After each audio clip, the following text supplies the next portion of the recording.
Vitajte, milí moji. Dnes vám porozprávam príbeh, ktorý napísala sama pani Zima. Jedného krásneho mrazivého dňa, keď cestovala po svete na ľadových saniach ťahanými svorkou polárnych vlkov, aby ešte viac skrášlila svoje nádherné zimné dielo, si všimla, že je akosi smutno na svete. Síce bolo pred Vianocami, no ako by sa z ríše ľudí vytratila radosť. Takmer nikto sa neusmieval, netešil. Zima sa vrátila do svojho ľadového sídla a sadla si za mrazivý stôl, na ktorom písala svoje zimné rozprávky už od počiatku času. Vznikli tu jej najväčšie diela. Trblietavý snežik, dobrodružstvo so snehuliakom, závej, ktorý sa premenil na iglu, ale aj fujavica, meluzína a treskúci mráz. Pani Zima vedela byť aj krutá, no dnes sa cítila milá, láskavá a hútala, ako svet rozveseliť. Čo myslíš, ľadovec? Ako priniesť späť radosť do sveta? Pozrela na polárneho vlka, ktorý bol vodcom svorky. Ten sa jej s úctou zadíval do očí a zavil na mesiac, ako by ho žiadal o pomoc pre svoju pani.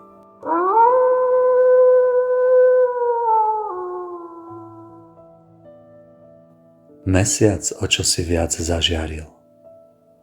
Jeho strieborné svetlo dopadlo na stôl zimných príbehov. Mám to, zvolala nadšene ľadová pani. Napíšem nové príbehy, také, ktoré vrátia ľuďom radosť. Urobila si svoj obľúbený ľadový čaj, chytila do ruky čarovné cencúľové pero a začala písať nové zimné rozprávky. Jednu z nich vám rozpoviem. Urobte si pohodlie. Započúvajte sa do šepotu zimy. Jedného pokojného mrazivého večera sa kdesi na oblohe narodila malá snehová vločka. Viete, môj milý, ako sa rodia vločky? Rodia sa potichu, vysoko v oblakoch, tam, kde je vzduch jemný, ale studený ako dých pani Zimy. Najprv si vodná para nájde maličké zrniečko prachu. Tak drobné, že ho ani tie najlepšie oči neuvidia. A predsa práve ono pomôže snehovej vločke zrodiť sa. Okolo zrniečka sa pritisne vodný dých a v chladnom objatí sa zmení na ľad. Nie naraz, nie rýchlo, ale pomaly, pokojne. A keď sa voda mení na vločku, rozprestrie svoje ramená do 6 strán, ako by chcela niekoho objať. Potom sa vločka vydá na cestu k zemi. Každý kúsok vzduchu, ktorým preletí, jej niečo pridá. Kúsok chladu, štipku vlhkosti, jemné pohojdanie vetrom. A tak rastie, kúsok po kúsku, za každým trochu inak. Preto nie sú dve vločky rovnaké. Každá má svoju vlastnú cestu. Každá je jedinečná. Tá naša však nebola iná len navonok, ale i vo vnútri. Jej zrniečko malo totiž v sebe kúzlo samotnej pani zimy. Nekonečnú radosť, ktorú prebudila vo všetkom, čoho sa dotkla. Obláčik pocítil jej kúzlo ako prvý. Snežil už celý deň, bol z toho unavený a trochu aj mrzutý. No ako sa ho vločka dotkla, v srdci mu čosi zažiarilo. Uvedomil si, že sneženie má zo všetkého najradšej a že si to chce užívať, aj keď je trochu unavený. Doširoka sa usmial a naplnila ho radosť. Ako si to urobila? Opýtal sa vločky.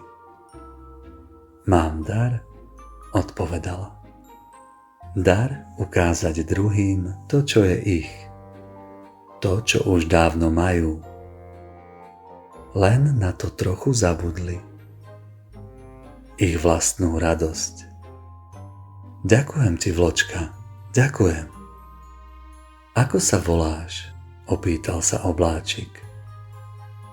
Nemám meno, odpovedala vločka. Ja by som jedno pre teba mal. Chceš? Vločka natešene prikývla.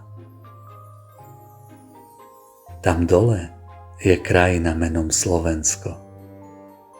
Žijú tam dobrí ľudia. Sneží im tu každú zimu.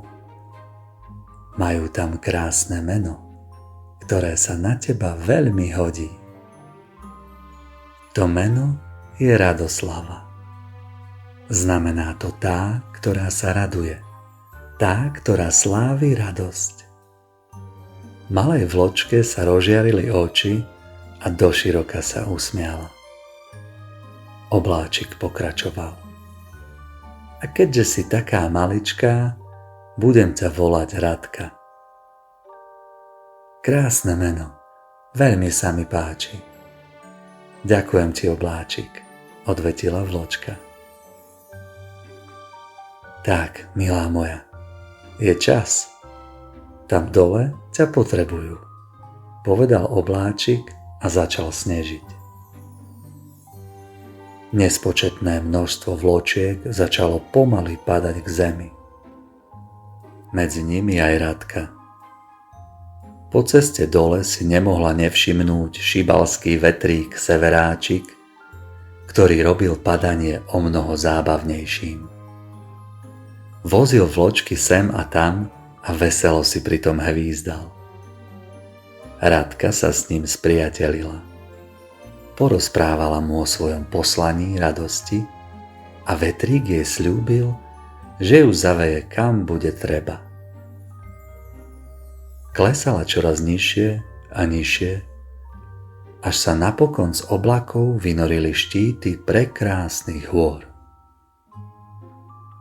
Čo myslíte, ktoré to boli? Áno, správne, boli to naše milované Tatry. To je nádhera, zvolala Radka. Veru, veru, tieto hory mám zo všetkých najradšej, odvetil Severáčik. Ukážem ti ich, chceš? Áno, veľmi, povedala Radka. Zavolám ešte pár kamošov. Títo tu poznajú a bude veselšie. Severáčik zahvízdal a zrazu odkiaľ si vyletel horský vetrík.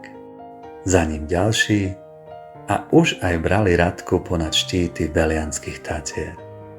Ždiarsku vidlu, Havrana a okolo Kežmarského štítu do srdca Vysokých Tatier. Tu vietor zosilnel a niesol vločku vysoko ponad Lomnický štít, kde na chvíľu ustal. Kým padala dolu, pridali sa ďalšie veterné prúdy a vytvorili vzdušnú horskú dráhu, na ktorej sa Radka zviezla ku Gerlachovskému štítu, najvyššiemu z najvyšších, a odtiaľ ponad chrbty západných Tatier, cez divoké roháče až napokon do nízkych Tatier ponad Chopok a Ďumbier. Malá vločka sa síce plná radosti už narodila, no po toľkej kráse, ktorú majestátne hory vyžarovali, v nej bolo radosti ešte viac. Ďakujem ti, Severáčik, veľmi sa mi to páčilo. Nie zač, odvetil vetrík. Po ceste som videla osamoteného muža s ťažkým nákladom, ako stúpal horským chodníkom. Myslíš horského nosiča? Asi áno, odvetila vločka. V týchto horách ľudia ako je on vynášajú zásoby do chát a útulní vlastnoručne. Je to veľmi namáhavá, ale ušľachtilá práca, vysvetľoval Severáčik. Ten nosič sa mi zdal byť akýsi smutný, povedala Radka. Odvéž ma k nemu, prosím, aby som sa na neho mohla pozrieť zbližšia? Jasné, nasadni a pevne sa drž, zvolal vetrík. Zdvihol ju do výšky a už aj leteli oblohou ako strela.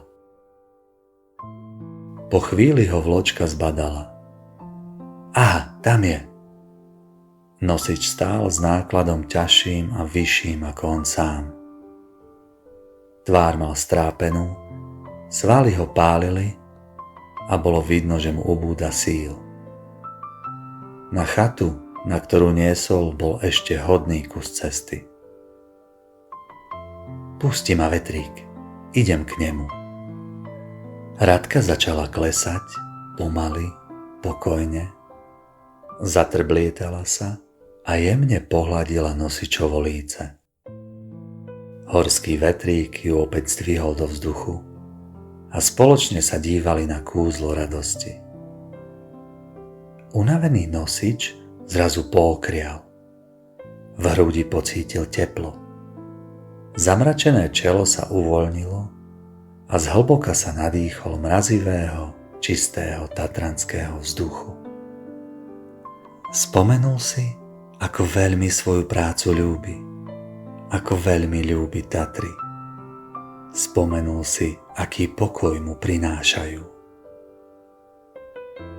Spomenul si na nespočet vynášok a nespočet skúšok, no aj milých stretnutí a zábavných momentov.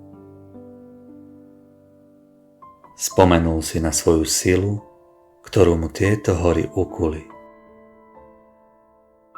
Tatranská krv v žilách sa znovu rozprúdila. Únava opadla. Nosič sa z chuti zasmial popod zamrznuté fúzy a pevným krokom vykročil ďalej. Radka, veď ty robíš zázraky, povedal Severáčik. Ja nie. Zázrak robí radosť, ktorú už v sebe mal. Ja som mu ju len pripomenula, odvetila Radka. Pôjdeme ďalej. Vetrík znovu zadul a opäť leteli ponad majestátne štíty. V tom sa vločka jemne rozžiarila. Radosť, ktorú prvýkrát prebudila v inom, zosilnila aj v nej samej a Radka vyrástla. Už sa len netočila v prúde vetra. Vnímala ho celou svojou bytosťou. A keď sa nadýchla, za jej chrbtom sa potichu roztvorili krídla, ľahké ako zimný Vánok. Kúzlo posilnilo aj vetrík. Ešte si ani nestihli zvyknúť na svoje nové ja, keď tesne okolo nich s ohlušujúcim rachotom preletela veľká červená vec.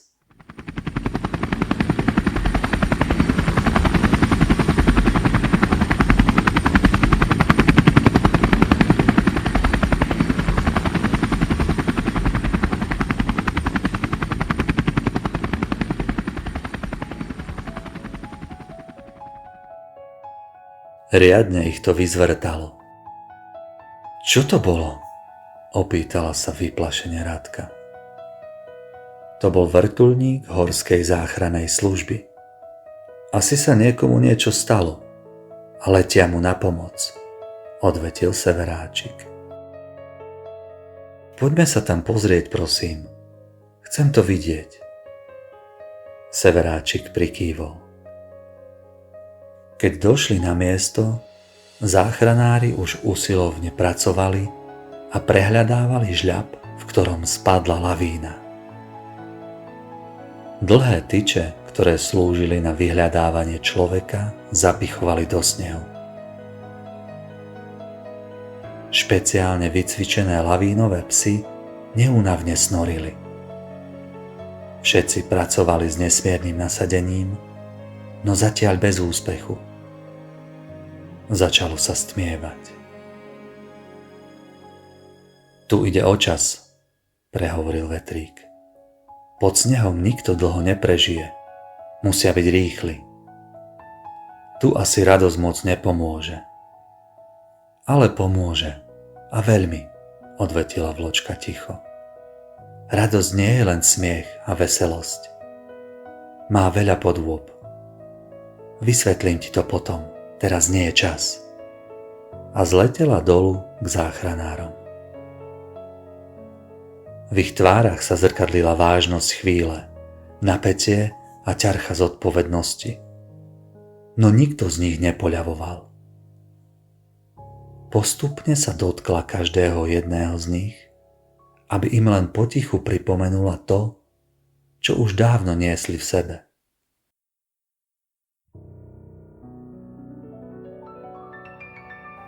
Zmysel ich poslania zachrániť ľudský život ich poháňal vpred. Toto bola ich práca. Toto bolo ich umenie. Viera v to, že sa to podarí, zosilnela. Zrazu jeden zo záchranárov zvolal. Niečo mám! Myslím, že som niekoho našiel.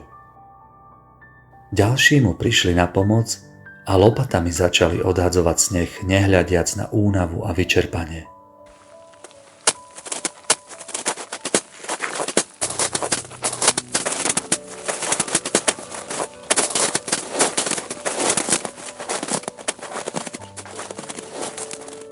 O chvíľku na to začal na inom mieste štekať pes a usilovne odhrabával sneh. Hneď mu prišli na pomoc. Človek a pes v dokonalej súhre pracovali ako jeden s nasadením všetkých síl. Na prvom mieste konečne niečo našli. Bola to lyža, po chvíli aj ruka. Jeden zo záchranárov ju stisol, no bola nevládna. Rýchlo, ale opatrne hrabali ďalej. Pár minút sa zdalo ako večnosť. Konečne sa k nemu dostali úplne. A ako ťahali bezvládne telo na povrch, jeho ruka sa pohla a lyžiar pomaly otvoril oči. Koľko vás bolo? Opýtal sa jeden zo záchranárov. 2, zaznela slabá odpoveď. Medzi tým sa z druhého miesta ozval tichý hlas. Síce ešte nebol úplne von, ale žil a o chvíľu vytiahli aj jeho. Akcia sa podarila. Zachránili 2 ľudské životy. Napriek obrovskému úspechu nikto nejasal. Nikto nekričal. Radosť však bola nesmierna, no tichá. V očiach záchranárov i lyžiarov bola pokora a úcta k horám. Vďačnosť a spokojnosť.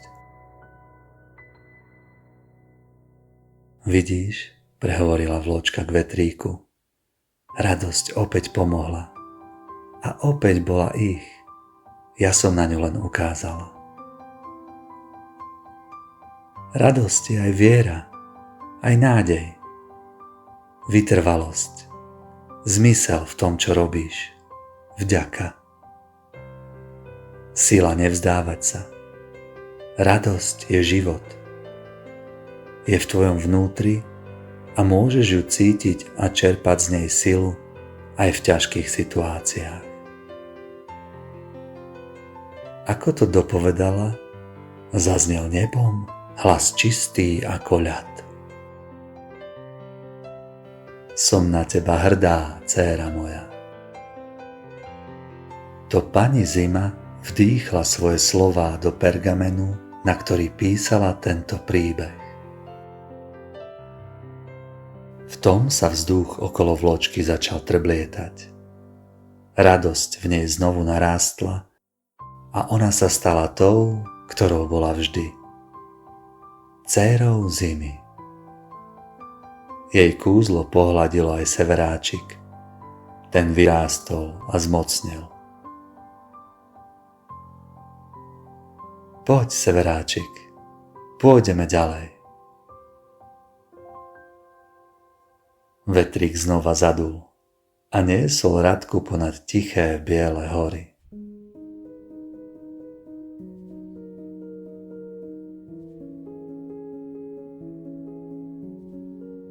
Na hviezdnom nebi svietil veľký guľatý mesiac a sneh sa v jeho svetle nádherne trblietal.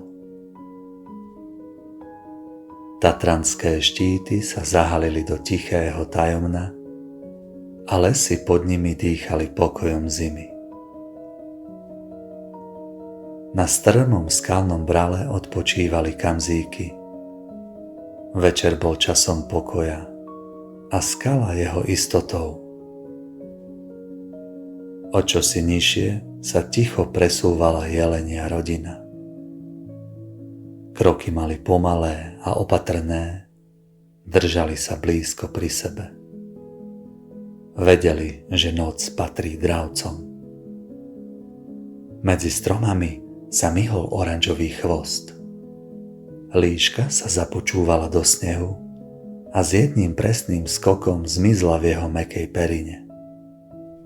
Aj v zime vedela, kde hľadať potravu.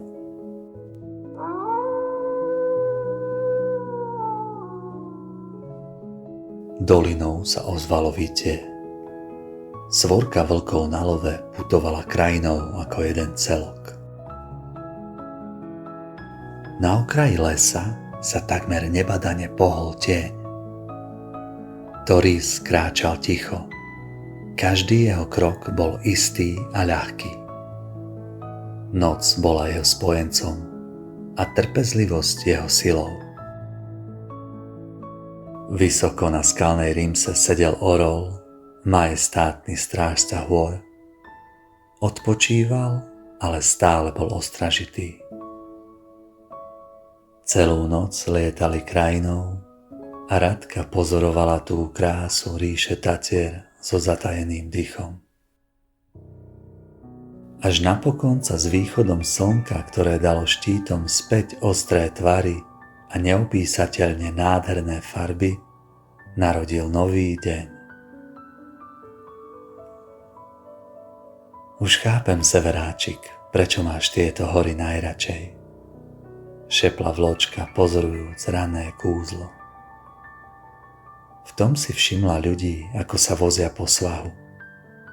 Veľkí aj malí jazdili na tých čudných veciach, ktoré mali na nohách aj tí dvaja, ktorých zachránili z lavíny. Iní mali zase na nohách len jednu, no za to širšiu vec a jazdili bokom. A potom boli takí, ktorí zase jazdili tak, že na niečom sedeli. Vetrík, čo tam dole tí ľudia robia? To je lyžovanie, snowboardovanie a sánkovanie. Takto sa tu ľudia zabávajú v zime. Radka si všimla hlavne deti, lebo tie sa tešili najviac. Všimla si, že čím boli menšie, tým boli radostnejšie. Aha, tí najmenší ľudia sa radujú najviac. To sú deti, povedal Severáčik.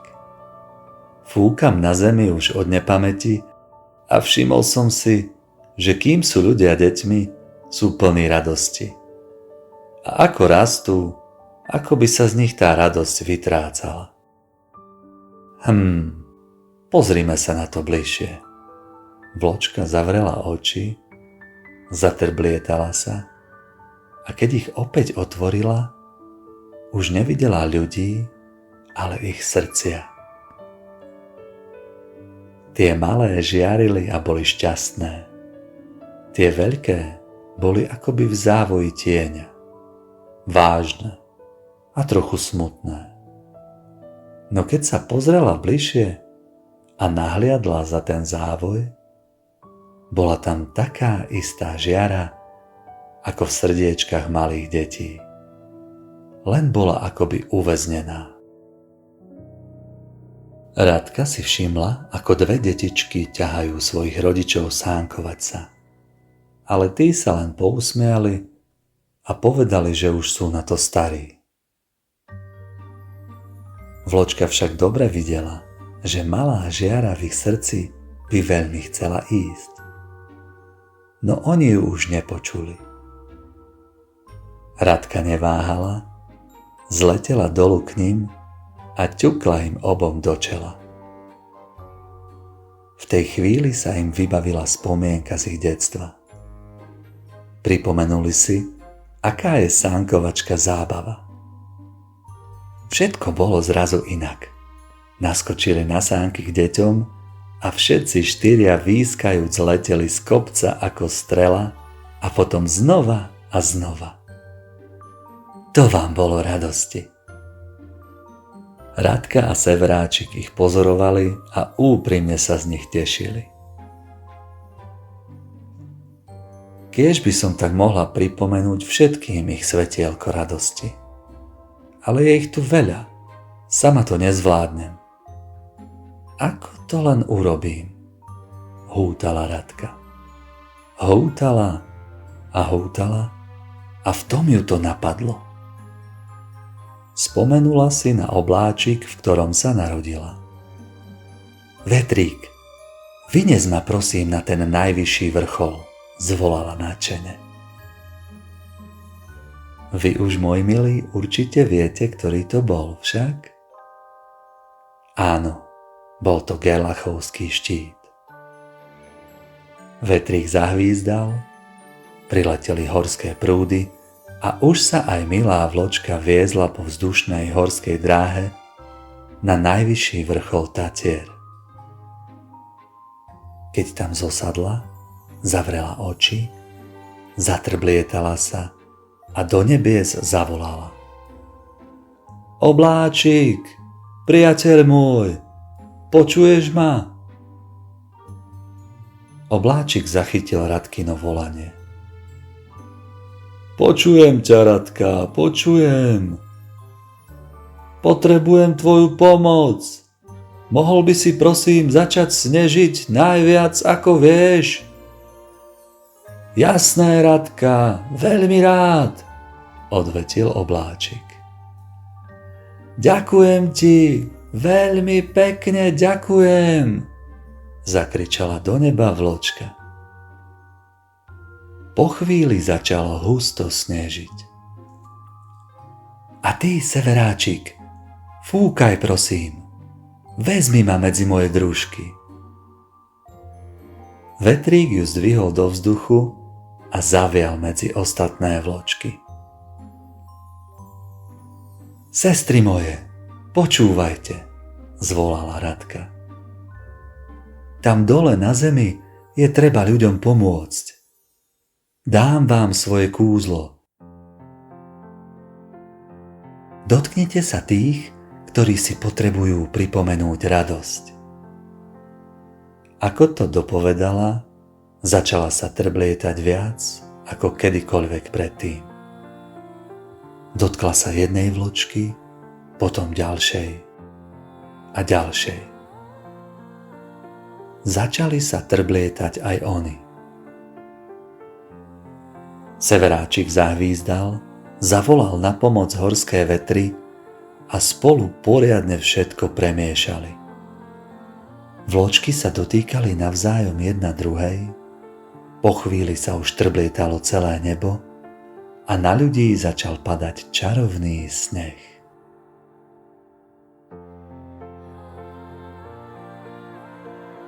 Jeden za druhým si pripomínali svoju radosť a po chvíli na kopci nebol nikto, kto by sa netešil.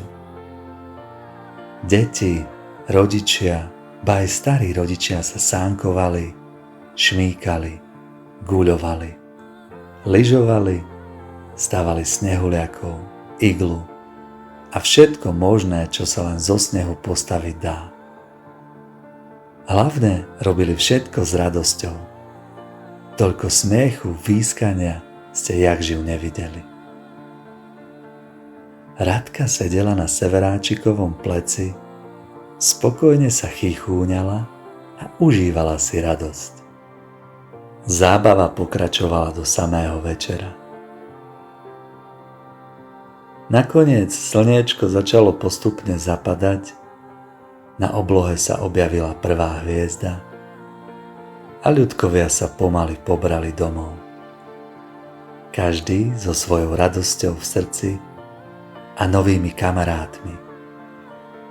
Pretože keď sa ľudia radujú, dobre si rozumejú a priateľstvo vznikne ľahko. A naša vločka Radka?